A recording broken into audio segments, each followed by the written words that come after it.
Teatr Xadimləri İttifaqında kino və teatr sənətinin görkəmli nümayəndəsi, xalq artisti Sədaya Mustafayevanın anadan olmasının 100 illiyinə həsr edilən tədbir keçirilib. Çıxış edənlər sənətkarın Azərbaycan teatr sənətinin inkişafındakı xidmətlərindən danışıblar. Bildirilib ki, əsasən Gəncə Dövlət Dram Teatrının aparıcı səhnə ustası olan Sədaya Mustafayeva eyni zamanda Şəki Dövlət Dram Teatrı, Göyçay Dövlət Dram Teatrında da fəaliyyət göstərib.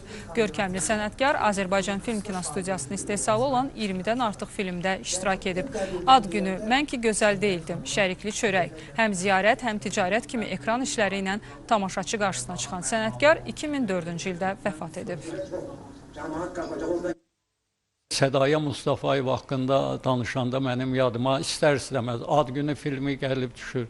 Çünki mən Sədaya xanımla Ad günü filmində 1976-77-ci illərdə görüşmüşəm. Düzdür, ondan orada tərəf müqabili deyirdim, orada o Əlinin anasını oynayırdı. Sədaya xanımda bir Azərbaycan qadınının surəti vardı, bir ana nəvazışı vardı, ana səmimiyyəti vardı. Mən bu günlərim çox xoşbəxt bir evladam ki, hər iki valideynlərimin mərhum Respublikan xalq artistləri olan Məmməd Burcəliyev və Sədaya xanım Mustafayevanın sənətinin davamçısıyam və bu günlərim onların soyadını daşımaq böyük bir şərəfdir.